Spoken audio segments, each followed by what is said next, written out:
Hello ළමයි, welcome back to my YouTube channel. ළමයි අද මම අරගෙන ආව travel vlog එකක්. එහෙනම් අපි යමු වීඩියෝ එකට. මගේ channel එකට අලුත් කෙනෙක් නම් මගේ channel එක subscribe කරලා bell button එකත් click කරලම තියාගන්න. අපි මුලින්ම ආවේ මාර්ටින් වික්‍රමසිංහ මහත්මයාගේ කෞතුකාගාරය බලන්න. හැබැයි ඒකට යන්න කලින් අපි උදේට කෑම අරගෙන ටිකක් වෙලා rest කරලා තමයි අපි ඒකට යන්න ගියේ. ඒ විවේක ගන්න තැනට යන්න කලින් අපි ටිකට්ස් අරගන්න ඕනේ. අපි ටිකට්ස් ගත්ත ඊට කලින්. අපි දැන් ටිකට්ස් අරගෙන කෞතුකාගාරය ඇතුළට යන්න තමයි හදන්නේ.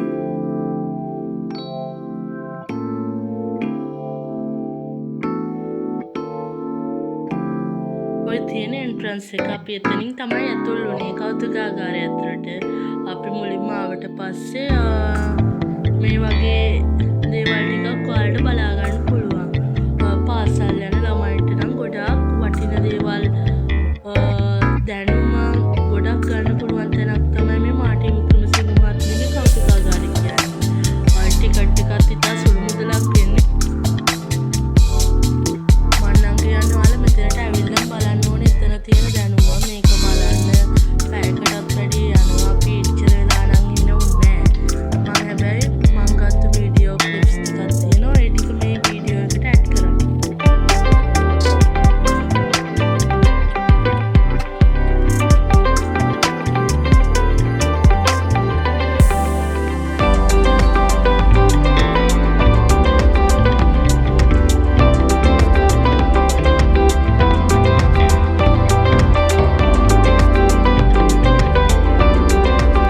ඔය දැන් පේන්නේ ජාතක කතාවල ඉන්න චරිතවල නිර්මාණය කරපු අනුරුවවල්.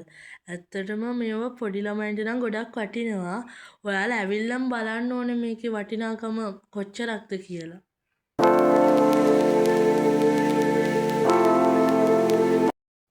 අපි මුලින්ම බලන්න තිබුණු ටික බලලා ඉවර කරලා දැන් අපි එළියට ආවා.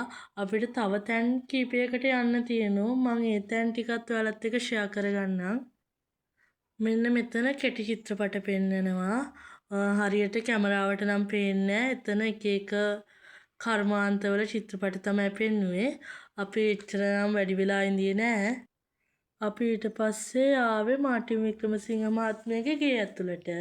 එයාගේ නිවස තමයි මේ විදියට දැන් ඔයාලට ඔය පේන්නේ. එයා ලියපු තැන, එයාගේ ෆොටෝස්, පොත්, එයා ලියපු පොත් ගොඩක් දේවල් මෙතනදී බලා ගන්න පුළුවන්. එයා ගත්තු සහතික ඒ වගේ හැම දෙයක්ම එතන තියෙනවා.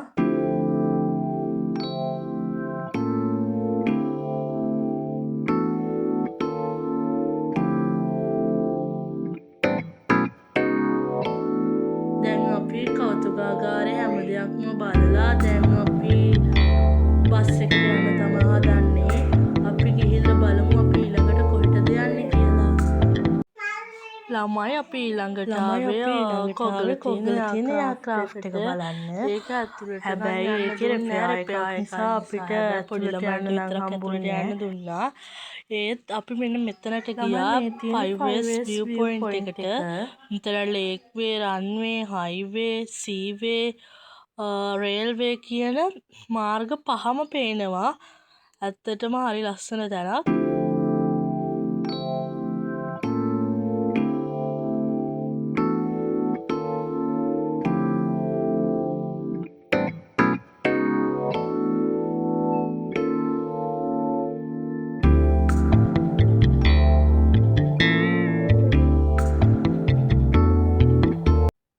ළමයි ඊට පස්සේ අපි එතන තියෙන කැන්ටින් එකෙන් කන්න පොඩි දේවල් ටිකක් අරගෙන අපි ආයි බස් එකට යන්න තමයි හදන්නේ.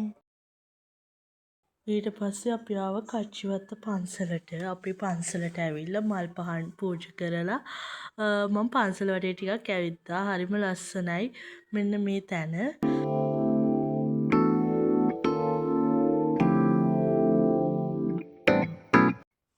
අපි ඊට පස්සේ ආවේ මෙන්න මෙතනට. මෙතන තමයි දියදම් උයන රිවර් පාක් එක කියන්නේ.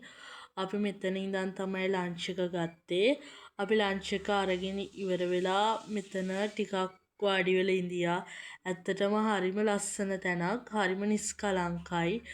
අපි ලන්ච් එක අරගෙන ඉවර වුණාට පස්සේ අයිස්ක්‍රීම් එකකුත් කාලා ඉවර වෙලා අපි ඉතින් හිතුවා මේක වටේ ටිකක් ඇවිදලා කරන්න ඕනේ කියලා.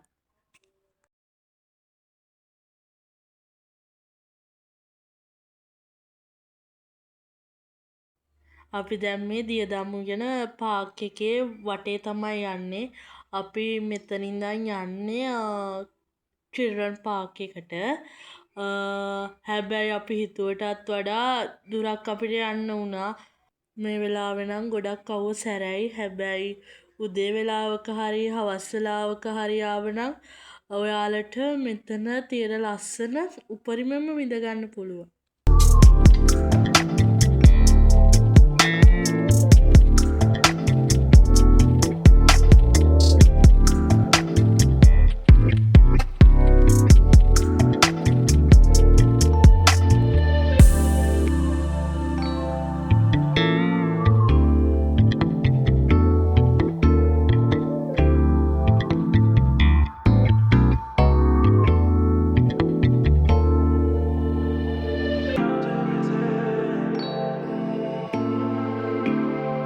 ෆයිනලි අපි ආවා ඒ තැනට. ඉතින් අපිට ගොඩක් මහන්සි ඒ වෙලාවේ වටයක්ම ඉන්න වුණානේ. ඒත් ඉතින් අපි ආවා. දැන් ඉතින් අපි ඇතුළට යමු.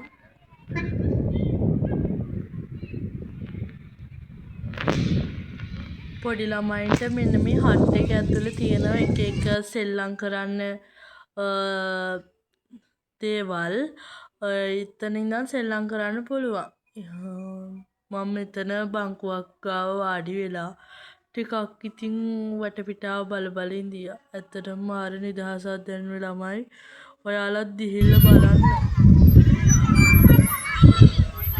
ඉතින් අපි එතන පැයකටත් වැඩිය වෙලාවක් ඉඳියා. ඉතින් අපි ඊට පස්සේ එතනින් ඇවිල්ලා අපි බස් එකට ආවා.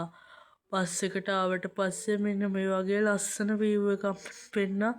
මම ඔයාලත් එක්ක ෂෙයා කරගන්න ඒකේ වීඩියෝස් ටිකක් ගත්තා. හරිම ලස්සනයි. ওই පේන විලේ හංස බෝට්ටු පවා පදින්න පුළුවන්. හැබැයි අපිට ඒකට chance එකක් හම්බුන්නේ නැහැ. මම අනිවාර්යෙන් ඊළඟ පාර මෙතනට ගියොත් අනිවාර්යෙන් හංස බෝට්ටු පදිනවා.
මගේ බ්ලොග් එක ගැන අදහසක් පහලින් කමෙන්ට් කරගෙන යන්න.